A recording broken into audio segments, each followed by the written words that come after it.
Well, hey, what's up? I'm Ben. And I'm Nikki. Hey, it's moving day and a new school year is starting. We're so glad that you're here, and we're diving into a brand new series called Tree of Promise. That's right, Ben. Since we are in a brand new series and a brand new semester, well, we have a brand new memory verse. Why don't you tell us what it is? Yeah, let's look at it together. Let us hold firmly to the hope that we have confessed. We can trust God to do what He promised. Hebrews 10:23. Hey, what an awesome verse, and I can't wait to learn that verse with you guys this month. Well, a new series also means a new big idea, right, Nikki? Right.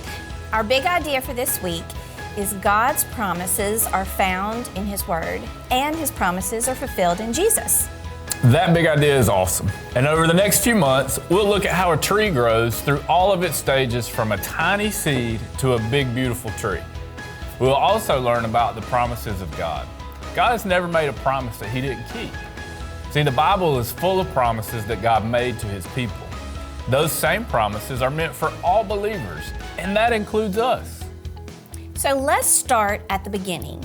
In the very first book of the Bible, in Genesis chapter 1, God created the universe and everything in it. Can you tell me some of the amazing things that God created? I have a few things in my mind. Me too. In verse 11, God created plants and trees to grow on the land. These plants and trees would have seeds, and the seeds would grow more plants and trees. Let's read in Genesis 1:11 in our Bibles.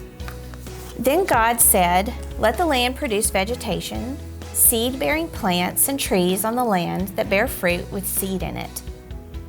It was God's plan for plants and trees to grow and cover the earth. Those trees would grow fruit for people and animals to eat. So let's think about this for a minute. I've got some seeds here. Ben, you got some seeds? Oh, yep, sure do. Do you think that when you plant a seed, immediately a tree pops up? Well, no, not quite. It takes a while for a tree to grow from a seed into a full tree. The tree's growth can require a lot of patience. It might seem like nothing is happening when day after day goes by and the tree isn't finished growing yet. But after time, with soil and water and sunshine, the tree grows bigger and stronger. It's sort of a miracle. Trees can grow tall and strong. They can have many branches and leaves, but sometimes they are chopped down. When the tree is cut down, the only thing that is left above the ground is a stump. It can be sad to see a tree stump where a big, tall tree once was, but there's something under the ground that you can't see. It's the roots. There is hope that the tree can grow again as long as the roots are healthy and strong. See, there was a prophet who lived a long time ago named Isaiah.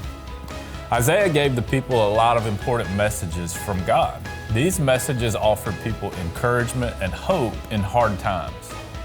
Isaiah spoke about how a Messiah would come to rescue everyone.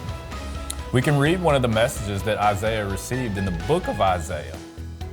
It says, "A shoot will come up from the stump of Jesse. From his roots, a branch will bear fruit." Isaiah 11:1. Well, those words might sound a little strange, but they make sense when you know a little about the family line of Jesus. See, there was a man named Jesse who had a son named David. You remember David. He defeated a giant named Goliath and later became a great king of Israel. Many years after David's reign as king, one of his descendants, that would be his family members, was born in a little town called Bethlehem.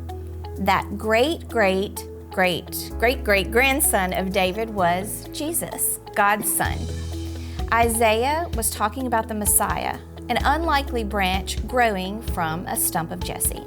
Imagine a tree that's been cut down.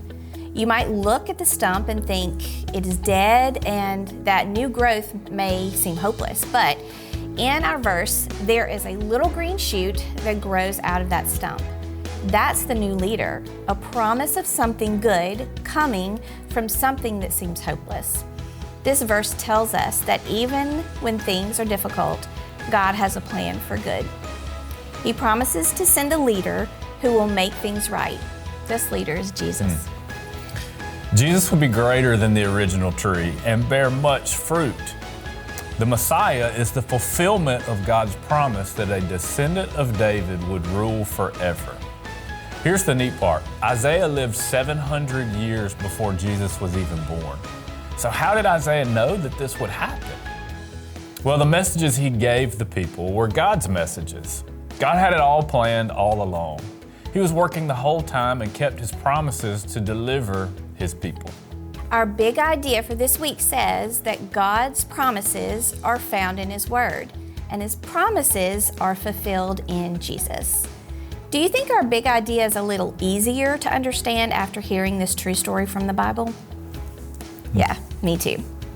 Hey, listen, we are grateful and excited that you joined us today and are looking forward to a brand new semester and are looking forward to growing together as we learn more about the Tree of Promise.